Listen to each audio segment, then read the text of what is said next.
When we checked into the big thing at XOverland Ranch, we were handed our badges, an event guide, a couple drink tickets, a schedule filled with classes, and the Overland Journey magazine.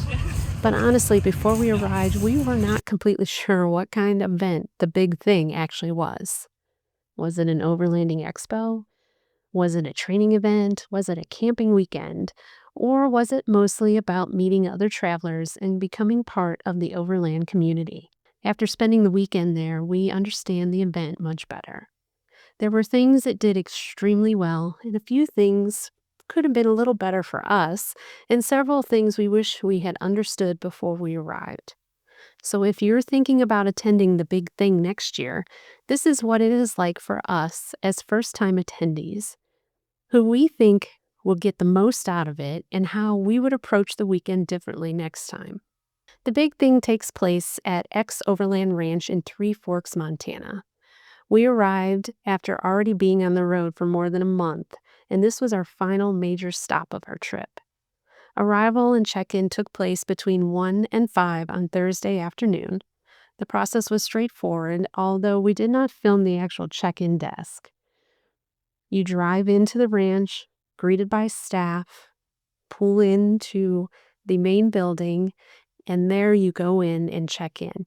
You show your tickets that you can have on your phone or print it out, and they give you the badges that you need, what camping area you're at, and answer any questions that you might have. After receiving our badges and all the event information, we were directed towards the general camping area, and then found an open camp spot within that section. Thursday evening included an opening gathering where Clay and Rachel from Expedition Overland welcomed everybody, explained what the weekend was about, and introduced the idea behind finding our own next big thing. Classes began Friday morning at 9 and continued throughout the day. The same schedule ran on Saturday, and the vendors were open both days as well. Everyone is expected to pack up and leave by noon on Sunday. That gave us Thursday evening to set up camp, walk the property, and figure out where everything was before the actual programming began. And we were very glad we did that. For the year that we went, admission was $161 per person. General camping was an additional $62 per campsite, not per person. That brought the total for both of us to $384 before travel expenses, food, and any optional activities. Admission includes access to the classes, the technical course, the back 400, 2 drink tickets per person, and morning coffee each day sponsored by different vendors. There were also additional activities available for purchase, and you can check out their website for all of that information. Tickets to the main event could be purchased as late as the day of the event, but the extra activities required advance registration. The nighttime trail run was one of those additional events that you needed to register for, even though it was free.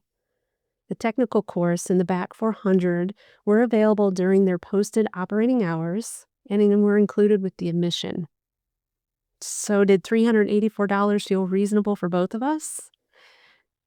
Considering that camping, classes, course, trail, facilities, staff support, and overall weekend experience, we do think there are a lot included for that price. But the value really depends on whether you actually participate. If you attend the classes, use the driving opportunities, ask questions, and stay involved, there's a lot there for you. If you mostly remain around camp and walk through the vendors once, you probably will not get the same value. The first thing to understand is that the big thing is not just a large shopping expo. There's really not a ton of vendors there. There are some, but shopping is not the main purpose of this weekend. The event combines camping, educational classes, travel presentations, technical driving, travel experiences, vendors, evening activities, and the bigger idea of deciding what you want your next adventure to be. Loaner vehicles were also available for the course and trail, although we used our own Jeep and cannot explain the exact current process for reserving one. Anyone interested in using a loaner should verify those details with the event before arriving. The important point is that someone can attend camp, take classes, and even experience the driving portions without already owning a fully built overlanding vehicle.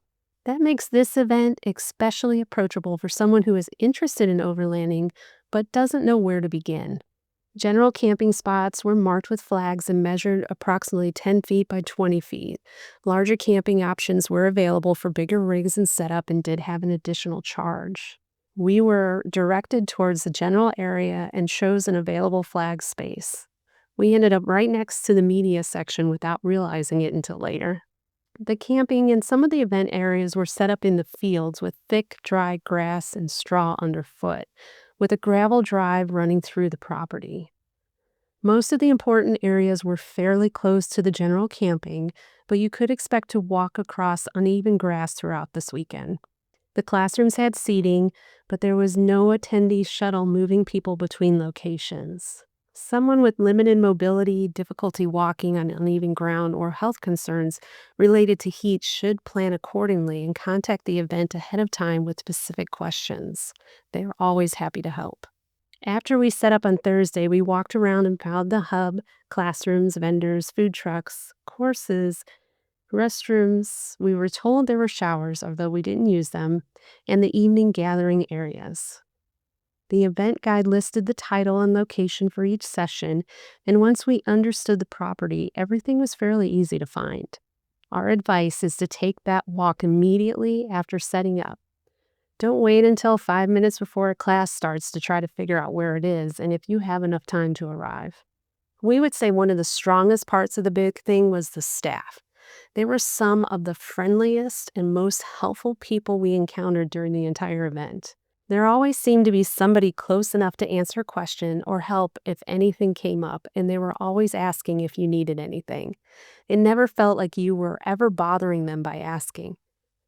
They were visible throughout the property and stayed on top of the small details that can quickly become a big problem at a camping event. Trash was collected several times each day. Even some people walked up to our camps and asked if there was anything they could take. There were multiple groups of porta potties and hand washing stations around the ranch, and there were even a few showers available near the entrance. The grounds remained clean, the facilities were available, and the event never felt neglected or out of control. That level of attention made a big difference. The hardest part of the weekend that we were at was the heat. Temperatures reached around 100 degrees during the day, and it's big sky country, so it was just pure sun. And once the sun went down, though, sleeping was very comfortable and the campground remained fairly quiet. There are no generators allowed. The music ended about 10:30, and we didn't experience much noise at night.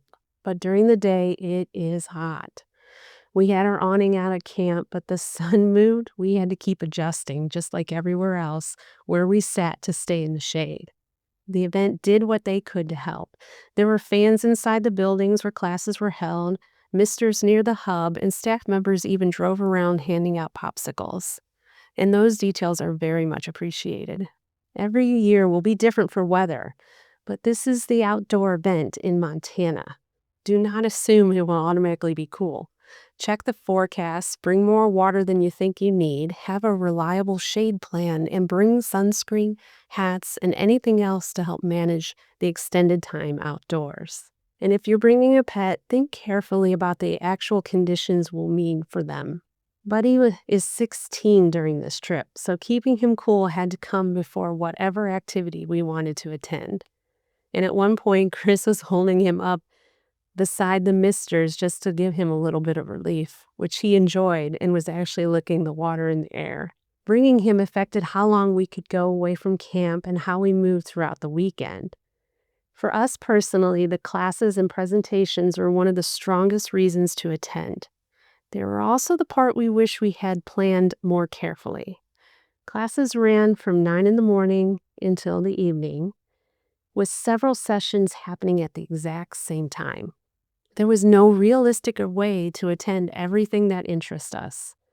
The flyer listed the class titles and locations, but we would have appreciated a short description explaining exactly what each session covered.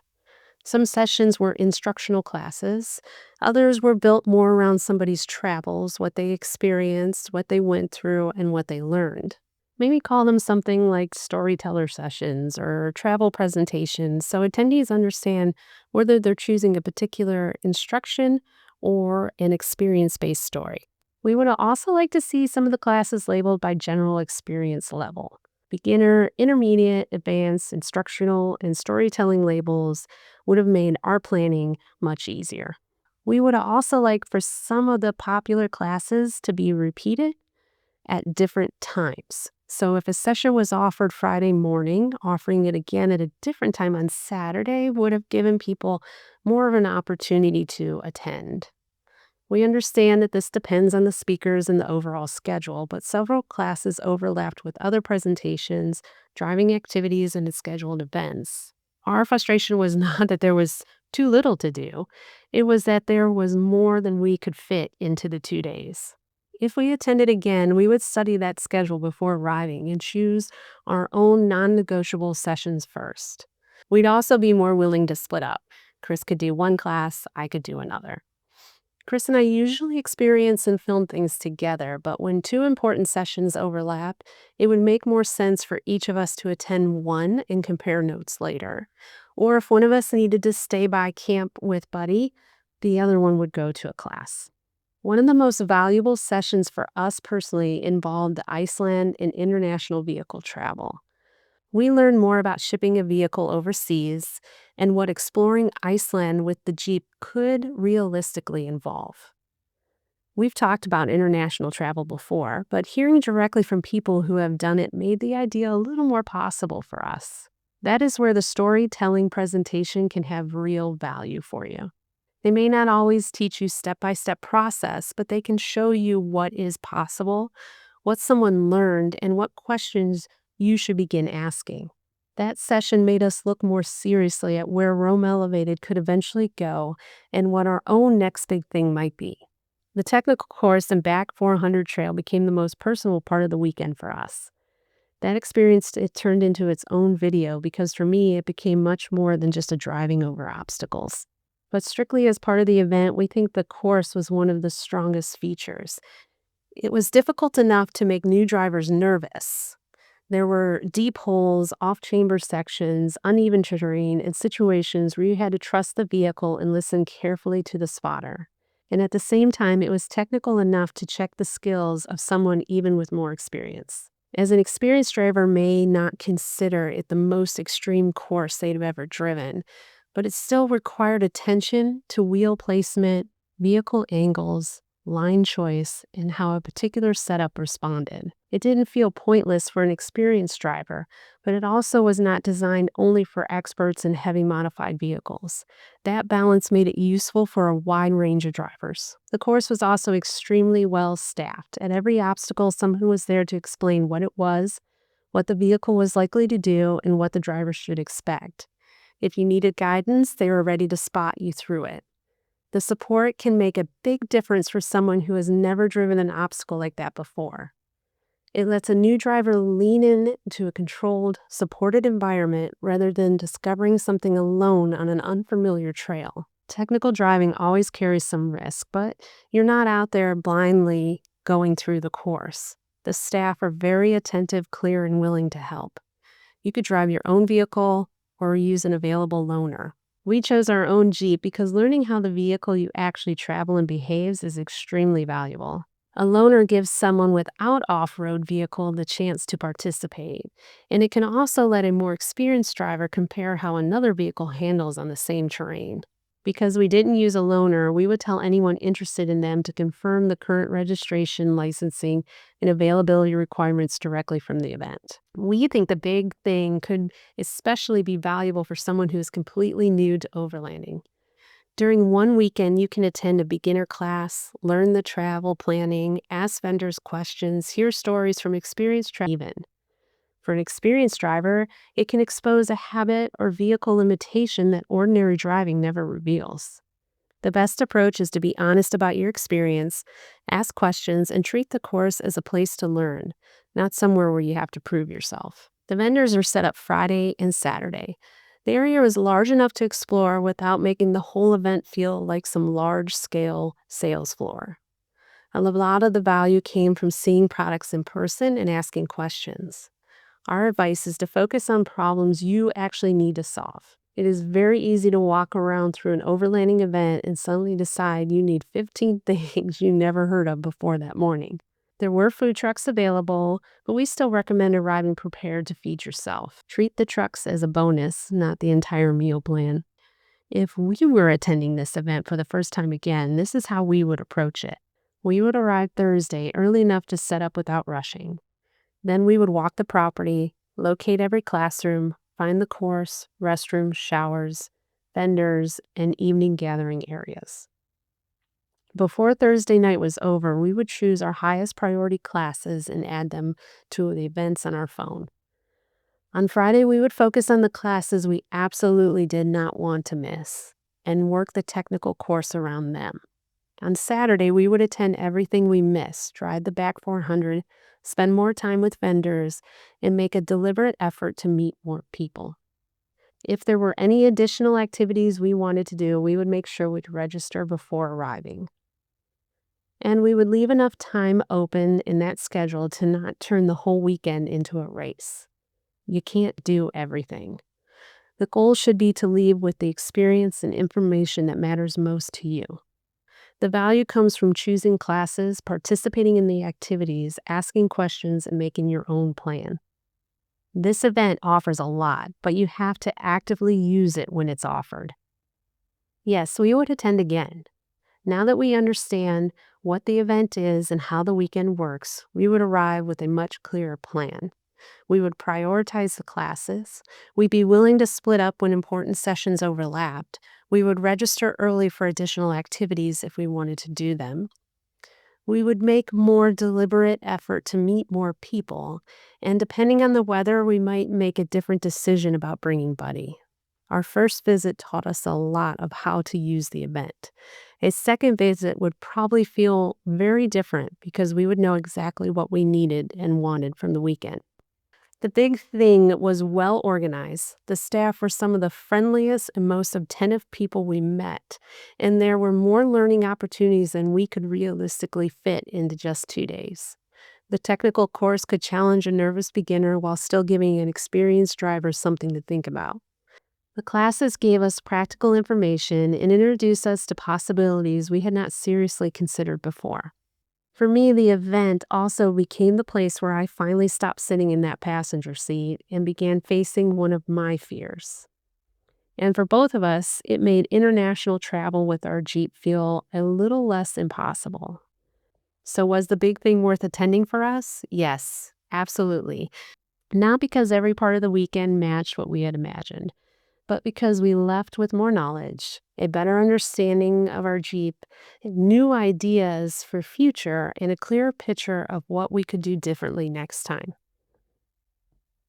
If you're considering attending, decide what you want from the weekend before you arrive. Choose your classes, register early for additional activities, ask questions, introduce yourself, and be willing to participate, because the big thing can give you the information, the opportunity, and the environment. But if you still have to take the first step towards whatever your next big thing might be.